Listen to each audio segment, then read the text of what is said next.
Welcome to the Game Changer Podcast. I'm your host, Elijah Bryant, and we got a special guest with us today. We got Eloy. How you doing? Doing good, man. Yes, sir. So let's bring him back. Where you from?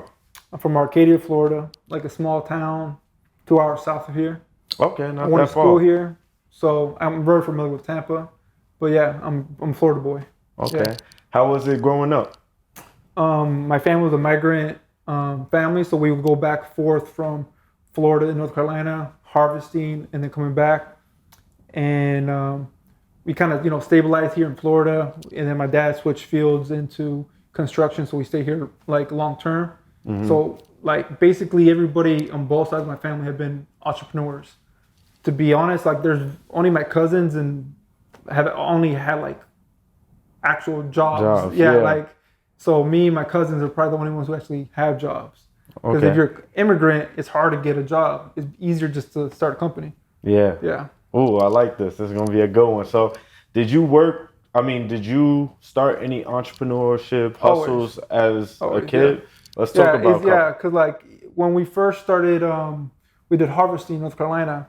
So one thing we did is, they're harvesting. My dad was like a crew leader, so we sold like tacos and Gatorades and stuff to the workers there, right? And I started myself. My dad gave me like $600. I went to Sam's Club. I was like 11 years old, man. So went to Sam's Club and started doing it that way, right? And then I looked up to my dad, and all my uncles do it too. So it's kind of like, it was hard to actually get to a real job, because when you're an entrepreneur, the whole rhythm of doing stuff is very different from a job. Yeah. Nothing structured. Nobody tells you what to do. You have You have to create that structure. yeah, you have to create your own structure, and I think it's everything's on the fly. So if you have a problem in a job, there's like a hierarchy.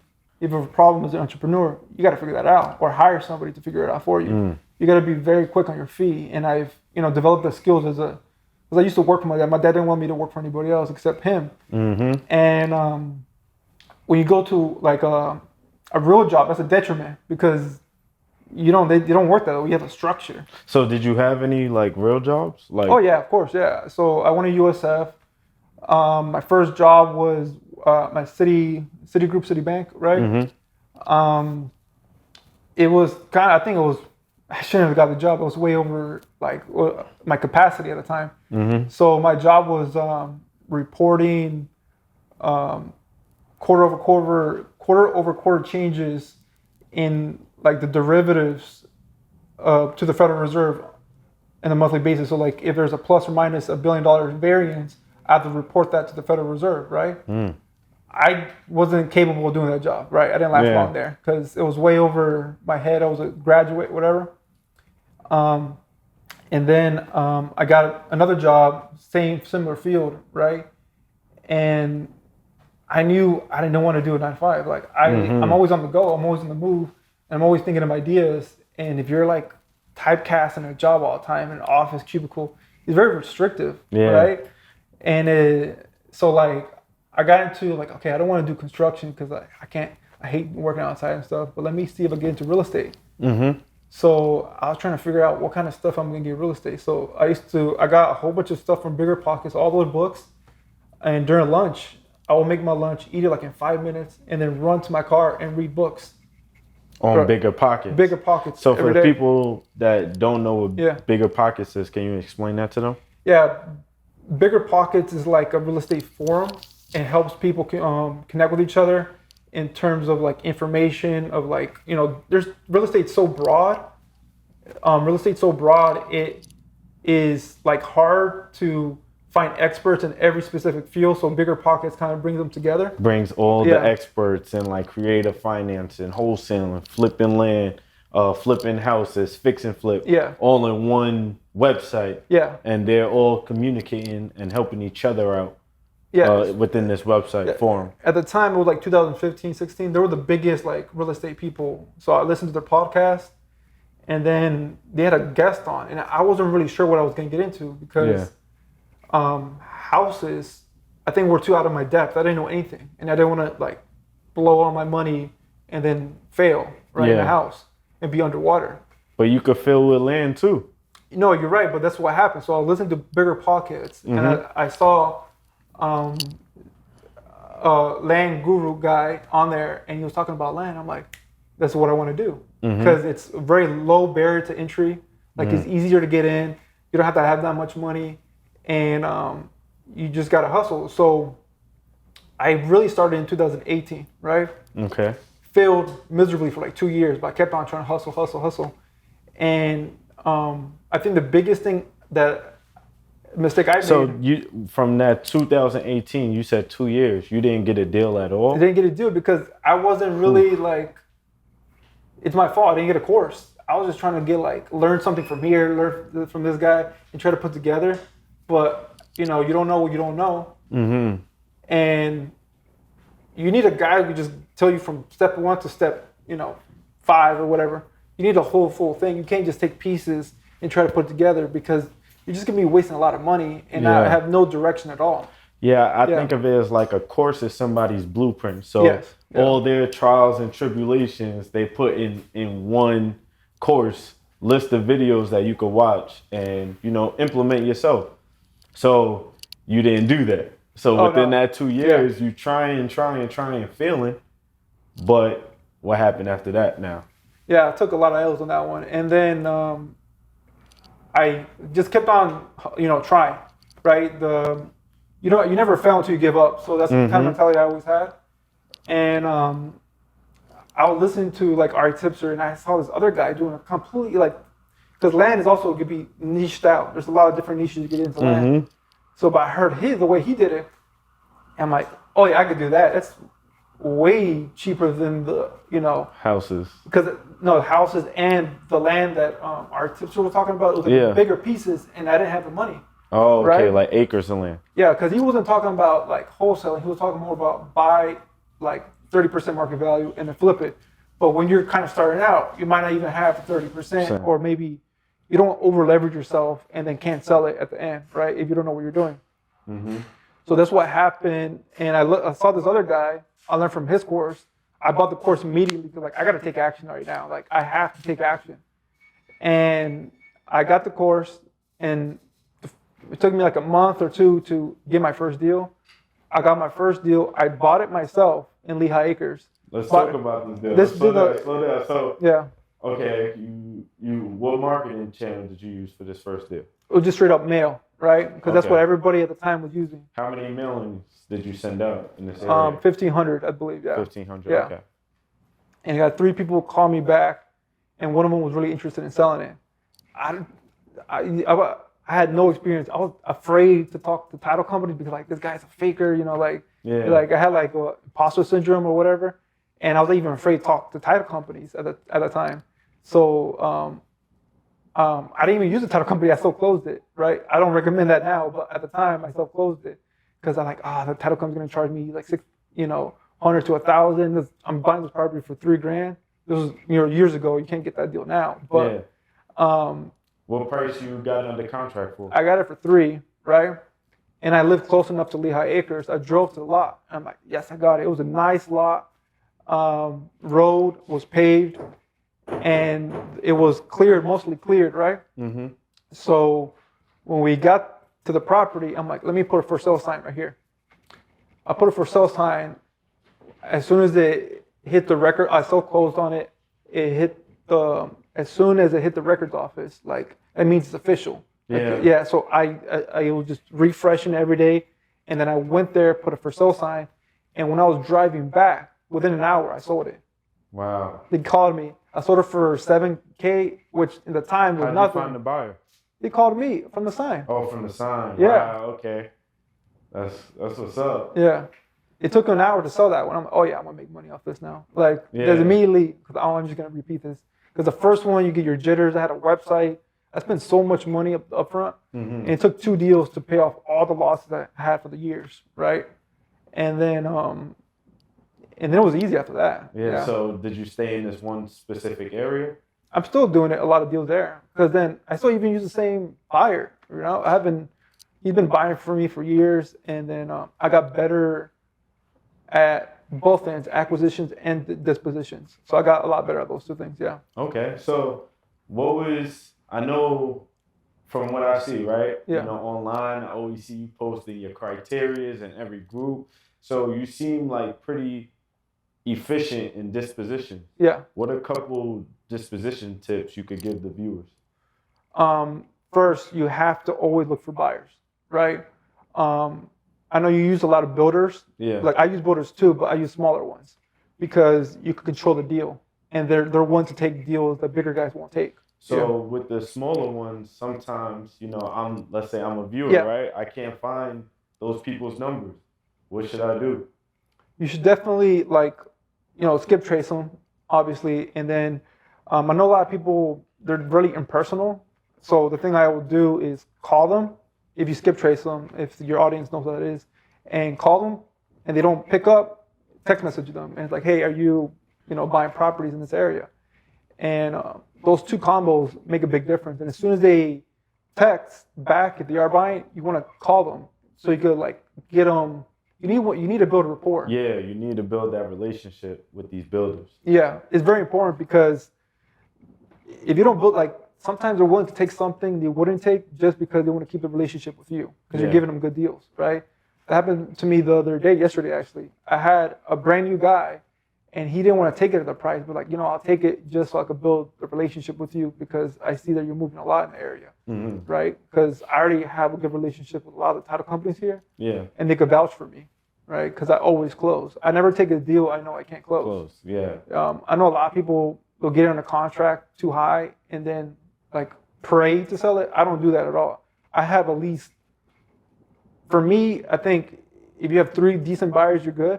Yeah. But I have the way I have my system set up in specific markets, as soon as I get it, I can sell it within 24 hours. If I can't sell it within 24 hours, that means I priced it too high. I can't move it. So right now, in the past, 6 months, the longest deal I've had under contract in terms of not being able to move it, it's been a week. And that for me, that's a lot. For other people, I know that's not a lot, but for me, that's I'm stressing if I can't move it in a week. I'm the same way. Yeah. Because I have these specific buyers or builders in these areas, and I usually go for the highest price builders, right? And if I can't get their phone number, what I do is I like to send them an actual mailing. So I like to send them priority mailing. Just reaching out, letting them know that I find discounted lots all the time. If they want to build a relationship, I could bring it to them first. So that's a good way to reach out to these builders to get the top priority builders, because you don't want just any builders. Just to say I got 100 builders. No, you want the top priority builders. So what was one of your biggest months doing this land flipping? Because I do a lot of small wholesales, depending, and a lot of deals. Some of them take months to probate deals. Yeah, they're most profitable, but they take months. So I think the biggest month I had 40, 60K. Okay. Yeah. For some other people, I do a lot of volume, but how do I say this? Some deals take time to probates take forever. They could take a year, depending on where their parents died or whatever. They could take a long time, and depending on the law offices and everything. So you said you do volume. So what was the most deals you closed in a month? I don't know. To be honest, I don't know off the top of my head, but I don't know, 10, 12. And that's stressful, man. If you're doing it by yourself, if you have a team, it's a little bit easier. But when you have, because now you're dealing with 3 people, dealing with a title company who, they forget about you. They have a million deals. Yeah. You have the title company, you got to deal with the seller, you got to deal with the buyer. Sometimes the buyer forgets they have a deal under you because they do so many deals themselves. Yeah. The seller forgets to maybe doesn't sign with a notary or whatever, or the other person doesn't sign. There's 2 people on there. So you got to deal with all these different people. So what do you do to combat that? I'm on with the title companies. I make the title company do most of the work. They're kind of like my transaction coordinators, because I'm put pressure on them. I'm like, hey, can you call? It also gives them more legitimacy. If I'm over here calling the seller to go, hey, sign the papers, it kind of looks needy, right? Yeah. There's something, maybe this land's worth more, so let me, because you're getting offers every day. So if I'm over here like, hey, pressuring them. Yeah, they may fall away. Because they might go to somebody else because this guy really wants it. I might have something good. So I make the title company. I ask them, obviously politely, and I already built rapport with them. Hey, can you call the either seller or buyer? Yeah. Depending on who needs to do what, and because then they'll feel like, oh, man, I can't believe I haven't done this yet. Mm-hmm. Because if you do it, it looks pushy. If they do it, it looks more like business. Yeah. That's a good strategy. Yeah. So can you talk about a couple of deals that you done or you're currently doing? I have one I think that might be interesting. So I'm doing a probate deal, and how did you get this deal? By luck, to be honest. The lady couldn't move it, right? Yeah. She has to do, and she's like, I already went through probate. Nobody could fix it and whatever. I'm like, oh no, I'm gonna do it. And you have to be patient with probate deals. They're not gonna be flips. You're gonna have to most likely buy them, right? Because nobody's gonna wait that time to get it. Yeah. And plus the contracts, there's a lot of variables involved. So in this deal, the lady has it's all jacked up. The whole thing's all jacked up. And I'm like, okay, I'm gonna offer $3K, right? And she has 3 properties. I could do the probate. I'm gonna offer $3K on the property I want. And she can keep the other 2. I don't want the other 2, right? So it's a little bit more fair. And I'm paying for the probate, which is gonna be like $5,000. It's a lot, but it's a messed up deal. It's all jacked up. Yeah. So I could come, explain the deal a little bit more. So the problem with the deal is this guy's mom died. She probated to him, and then he died. He has an heir he hasn't talked to in 50 years or 40 years or whatever, 30 years. Man. And I had to get a hold of him. And then his wife divorced him 6 months before he died. But the mother, for some reason, the guy's mother put her on the will, which didn't make any sense. So it was all jacked up, right? Yeah, so you had to reach out to all these people. I had to find, I'm pretty good at skip tracing, but the guy's son is transient. And then I tried to find the guy's mom, his ex-wife. She got married 3 times, so he has 3 different last names. Man. And it's hard to find them. So I spent 2 weeks because we needed to get in contact with him because in this guy's will, we had to give him $1,000 to close the deal. Yeah. And man, it took me forever. And I was like, I found the lady's husbands. I found everything. How did you find them? For somebody that's just getting into land flipping. Yeah. And goes through the same situation, they're gonna pass up on this deal. Yeah, of course. So because it's difficult. So I skip traced everybody, and the part is that lady been changing her name because she got married 3 times, so she's been changing her name. She's been living in different states. So I tried to skip trace her. I found her sons. This guy's half brothers. I couldn't find him because he's always getting in trouble or whatever. So I was gonna give up, and then I saw an Ancestry.com commercial. I'm like, I'm gonna use them. And then Ancestry.com, I don't know how they do it, but they could get records that you probably couldn't find because you need access. You need to be an heir or somebody related to the person to access the records in states like New York or whatever. Yeah. And I found them on Ancestry.com. I found a couple things that connected. I'm kind of skipping over a lot of the hard parts, but I found a couple things that were common, and I found his address. I found his last address, and then I gave all that stuff to the law offices, and they used that to do another skip trace on him, and they found he's in jail, but that was the last address that he had on record. So you called him in jail? No, they're doing all that stuff, and they're still in process right now. So they're gonna send a whole bunch of you're gonna send them 3 letters to say, hey, you gotta get $1,000. You have $1,000. They're gonna exhaust all the methods you use to contact them. Yeah. And then they're gonna show the judge that they did everything that they possibly could to reach out to him. And he for everything, I have all these different addresses. I did the most for this one, to be honest with you. And then I even sent messages to the letter to the jail. And it's still in process. It's still gonna take a couple more months, but I think I got this one. But that one was the most hectic one. What are you projected to make on this one? I want to keep it, but if I wanted to sell it, I could probably sell it for 25, 30. Wow. Yeah, I got it for 3. Damn. But it's a lot more work, right? Yeah. gonna be a nice payday. So, are you planning on building? Because I know you own a couple lots, right? On this one I do plan on building, right? Okay. I plan on building on this one because it's zoned for multifamily. Mm-hmm. So I probably could, if I build it and sell the multifamily, I could make a lot. Or if I could keep it, it's in a good area. I got it at such a low price that I'm paying for I have so much equity in it. It'll pay for all the setup costs, you know. So I'm really kind of on the fence right now, depending on where I, foresee. Because I'm trying to get to other stuff too. Yeah. So I might use it for other stuff. I still kind of want to keep it, right? Okay. What does your team look like now? I just have one VA.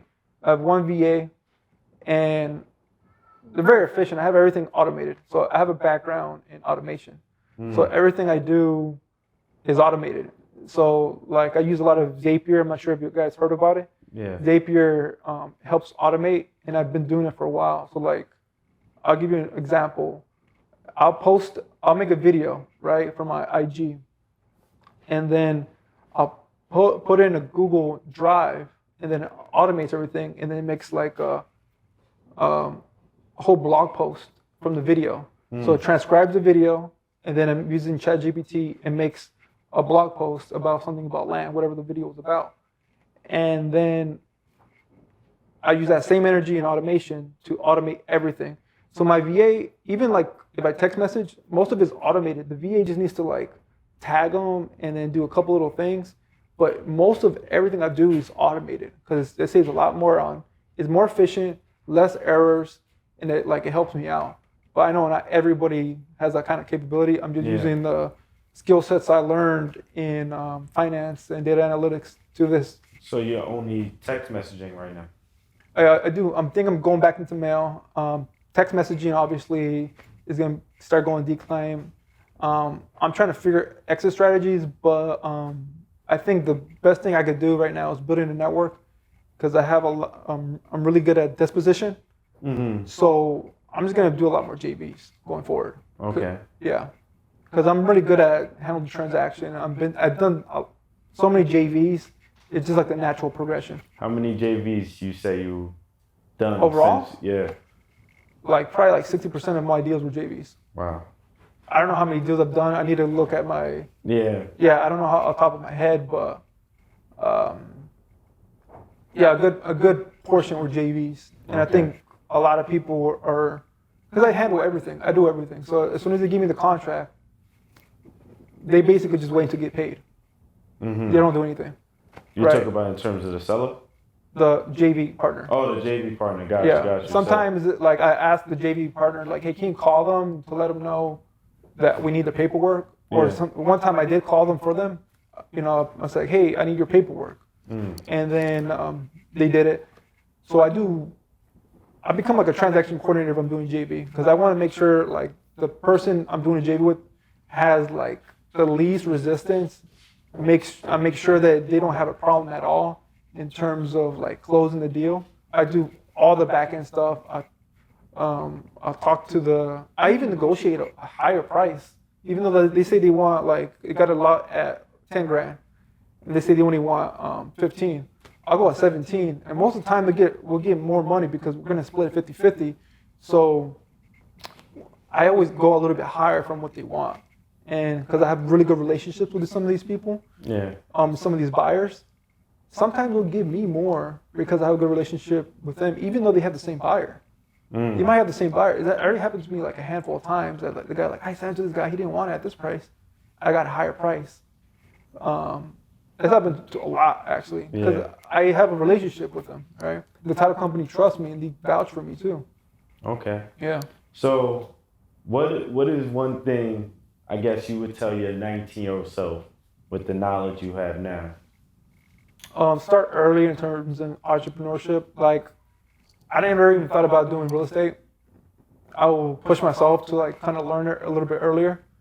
I was in school and I was learning finance. I'm like, I would have told myself a 9 to 5 for you that's not the kind of person you are. I think there's people that are good at certain roles. I wouldn't change anything because I feel like the skills I learned from like a 9-to-5 job have translated very well over into the to entrepreneurship. especially the automation aspect, because I worked in automation for a long time, and I don't have to have a team of VAs. Yeah. I just got to have like one VA and give her, like how, if you know football, there's like the spread and pro set. The pro set, everybody has to know what they want. In the spread, like in college football, you only need to know your role, and everything else is handled.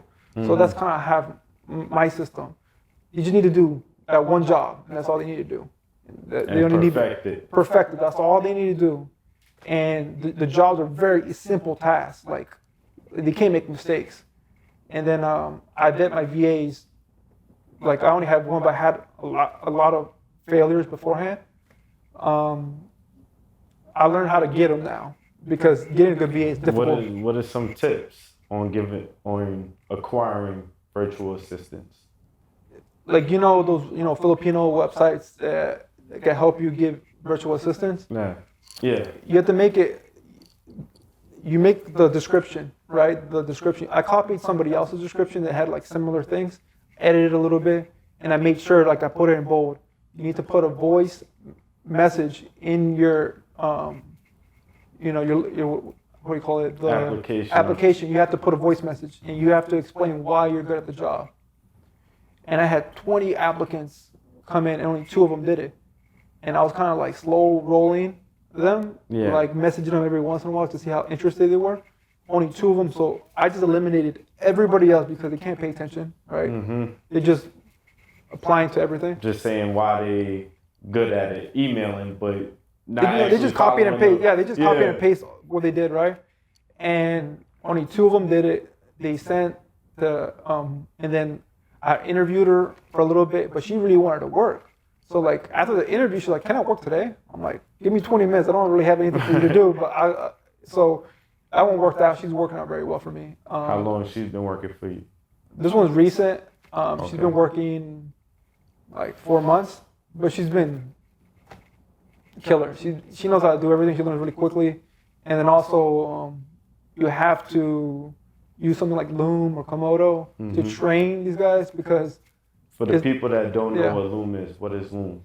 Loom is you could record your screen, you could record yourself, and it basically records everything on your screen, so you could teach any VAs or anybody how to do a certain task, right? You could do it for other things, but that's what mostly people use it for educating their VAs. Yeah, what I like to do is any little part of your business, you want to take a Loom video of it, because this is something you could always, go back to and then send it to somebody else. So instead of you teaching them live how to do it, you could just send them the link of that video. Now it just saves you some time. So make sure you Loom every single thing you do in your business, because now it makes it 10 times easier to delegate.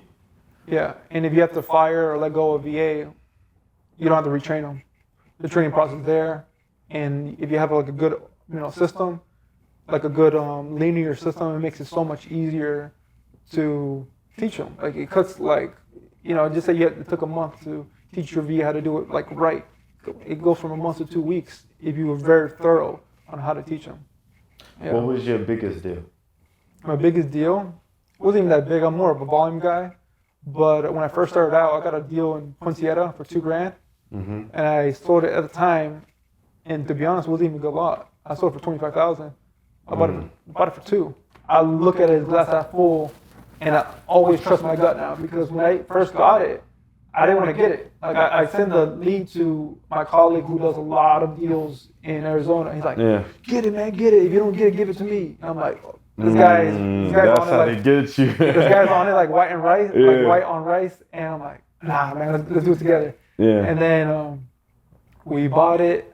We got lucky because they didn't even tell us, but there was a septic tank already on the property. So that's like a 10K jump already from the, and had water, had city water. We thought it was good, but the problem with like the Arizona market is that people forget that you have to give utilities. So they'll see like a 40-acre plot of land in Arizona, and like, oh, but that guy's, he has 40 acres, that's worth 40,000. Yours is worth 80,000, and it's a lot smaller. Yeah, mine's close to the city, has city water. A well in Arizona could cost from $20,000 to $40,000 to put the well. And if it goes dry, you have to put another well, right? This has city water. You never have to worry about that. And it perks. Over there in Arizona, there's a lot of clay. So sometimes it doesn't perk, like to put a septic tank. And that's a huge deal. You have to cost a lot of money to mitigate those issues. And I thought I had a deal because I'm thinking about like lots over here. Like if I had a septic tank, I had city water, I think it's gonna be worth a lot over here in Florida. Yeah. Over there, it's not the same energy. Yeah. And did you end up closing that deal out there? we're closing it right now. So in the process of getting closed. It's like I'm gonna take like $2,000 loss each. Yeah. Plus also real estate agents over there they expect 10% commissions for land. That would kind of caught me off guard, but I caught 1 million of them, and they all were saying the same thing. So I'm like, whatever. Have you closed a deal anywhere else, any other states? No, I mostly do Florida. I want to go into Texas. I think Texas is good, and I'm trying to get into bigger pieces of land, buy whole flip, because that's where all the money's at. You do a lot of. I'm mostly a volume guy. It gets exhausting doing all this volume all the time. I need a couple home runs every once in a while to make the system easier on me. You know. But no, I haven't done anything outside of Florida except the Arizona one. Okay. Yeah. What is your biggest lesson that you learned from being an entrepreneur? Oh yeah, I want to kind of compare that to working a 9 to 5. First, you could be creative as an entrepreneur. You can't really be creative working 9 to 5 because if you try to, there's still layers on top of you. Your ideas are never going to be heard unless you're looking at very, have a little bit more cachet in whatever job you're doing at. You have to be creative. You can't blame anybody else. Everything's your fault, right? No matter what, everything's your fault. Take accountability for your actions or mistakes, whatever. Mistakes are expensive. If you're an entrepreneur, mistakes are very, if you're working at 9 to 5, you make a mistake, you're getting fired. But you're not sometimes paying for that. If you make a mistake as an entrepreneur, you're paying for it financially, right? That's an L. I mean, they're both L's though. Yeah, if you get fired, you're not gonna lose money. If you lose a deal, or when anything bad happens, I just lost $2,000. For me, that's okay because I learned and I'm getting most of my money back. But when I was starting out, I'll be pissed, because I wasn't making as much. Yeah. Mistakes are expensive, and you could flourish with creativity as an entrepreneur. And you have to be consistent and very disciplined. Yeah. So, since we're on creativity, you make content, right? Yeah. On your page. Talk about the importance of that, and are you using that to get deals as well? Yeah. So I'm on TikTok and IG. It's called thelandpoint.com, and I think on TikTok and the Landpoint on IG. And I make content. It's very generic content, but you have to realize a lot of people aren't into land. They don't know what to look for when buying land, so it kind of helps them. And it does a couple things. It helps me get more buyers to some of my properties. It also helps me get sellers. I got a lot of sellers. So since I started doing social media, I do a post a day. I got 200 free leads all over the country just from my, SEO, natural SEO. I got 3, for some reason, this kind of was weird. I got 3 this week already because I've been ramping up. On IG, I'm actually getting, they're paying me for ads now. Very little, they don't pay anything. Yeah. Yeah, $12 in 3 weeks, so you don't get anything, but I'm already posting it, so it doesn't matter. Yeah. It helps you get a lot of sellers. Most of those deals are bad, but it also helps you get buyers. And then the other thing I didn't realize that it helps you make connections. People will reach out to you that you wouldn't even think about contacting. They'll come to you. Yeah, one of my biggest followers that I've noticed was the old CEO of Sony followed me. Wow. And that was weird. And I had to Google him to make sure it was real. He just followed me. He didn't message me or anything. But I had a lot of people message me. Some of them just asking for advice. Some of them to see if I have land in very specific areas. I don't have land everywhere. Yeah. But yeah, it helps you get connections real quickly. Okay, and from what you said before was you post at least once a day. Yeah. Talk about the importance of consistency. Yeah, I think consistency in business, in land, in just doing land. Let's just talk about land, not just social media. In social media, they reward you for posting every day, right? But you have to use that same energy with like doing any kind of business. So, like a couple of months ago, I made it a goal. I had to acquire, not JV, but acquire a deal, minimum 2 to 4 a week, right? I got to post once a day, right? And that's been paying dividends ever since. Like it was just the more consistent, the more disciplined you are, the better you get at everything. Because you can't be like, oh, I got a good deal. I'm gonna chill for a little bit. You can't do that. Yeah. Because in business, there's no like homeostasis. There's no like level. It's either you're living or dying. Yeah. If you stop, you're dying. Yeah. Yeah, you can't. Yeah. There's no middle. There's no like, I'm gonna chill right now. There's no. Yeah, you either progressing or regressing. Yeah. Like you said, there's no stagnant. It's no staying at that level. But the thing with content, right? When you're making content and you're still actively searching for deals, those two together is great because one, you're getting deals from yourself. Yeah. But it's also people seeing your consistency, so they're bringing you deals. Like I see all the time in my free group, you post your builder's criteria like once or twice a day. You get what I'm saying? So I know people is bringing you deals because you're giving them a clear cut on what to look for, making their life easier and stuff like that. Yeah, I make it like I always think I'm like a very monotone, very direct person. So like if I don't have the stuff, even the title companies like talking to me, because when I post a deal, whatever, like to a sign or whatever, I have everything I make a form, and after the form it makes like a Excel document of everything. So in the form I put the seller's name, phone number, email. If I have to do a JV, the JV partner's information, my information, the buyer's information. And then I post it and I put the contracts in the email. I send it to the title company. So like an all-in-one. The title company loves it because then they don't have to like, hey, what's so-and-so's number? What's this number? And I kind of do the same thing in JVs.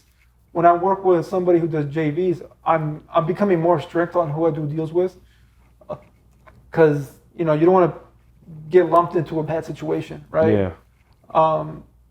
So if the person I'm doing deals with is like all over the place, I'm not going to do a deal with them because I want them to be as, like somebody like you, but who just doesn't have a buyer in the area. Yeah. I want a little bit more experience because if you're, helping, somebody brand new, the contracts are all jacked up. Yeah. And I do not want to be in a situation that I have to try to convince my buyer, and then also don't want to jeopardize my buyer's relationship. Yeah. For a 2K deal. Right. Right. Something insignificant at the end of the day. I'd rather keep the relationship. And another thing is how long they have on the contract. If they're trying to hey, I got a week left. I'm like, I can't help you, man. I can't help you. Yeah. You give me. I probably could, but they still need to do title and they still need to look at it. Right. I can't help you, Yeah. So I make it very clear in the post, have to have at least 3 weeks left, right? Gives you a week to get on your own. This is my motto. If you can't sell it in a week, it's not a deal, right? If you can't sell it in a week, it's not a deal. And then if you reach out to me, I still have some room, some runway to move it. Yeah. The one that closed the fastest was like a week, but that was super stressful for no reason. What was your best JV deal? 10K. Where somebody brought you a 10K deal? It was a 20K deal. Oh, you made 10K. I made 10K. Oh, where was this at? Cape Coral. The guy got a great deal. I'm like, to be honest, I don't know. I thought it was messed up. There might be some turtles or whatever in there. Yeah. It was good. And that was a good deal. How did he? Is this from you posting in the free group? No, this is the other thing about groups and mentorship. It's not just about learning from the guru. It's also about the connection you make in the group. So talk about it. I don't even talk to my mentor anymore. or the guy who was my guru, I don't talk to him anymore. I think he's transitioned to something else. But I still keep very active, and it's been like 3 years of the guys who I've been in the group with before. They're doing like different deals now. They're like buying, holding. They're doing completely different things. But sometimes they want to make quick cash. The buyer's always like, buyer this year might not be a buyer next year. So their buyer's already gone. So they're like, oh, I got this deal from my old lead that I had a while back, right? They reach out to me, can you help me move this? Say less. And then I move it, we make money easy, So I make good relationships with the guys. And this was during the pandemic, so I learned this the hard way. I made more money with complete strangers than friends and family. Yeah. That's a fact. Yeah. Built my whole company with strangers. Yeah.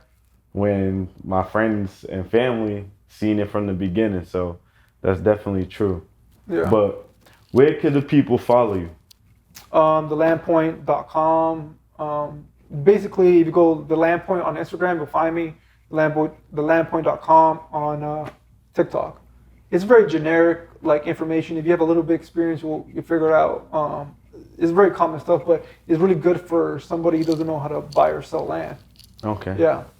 So if you guys want to learn how to flip land, I do free classes every Thursday at 7 p.m. Eastern, right?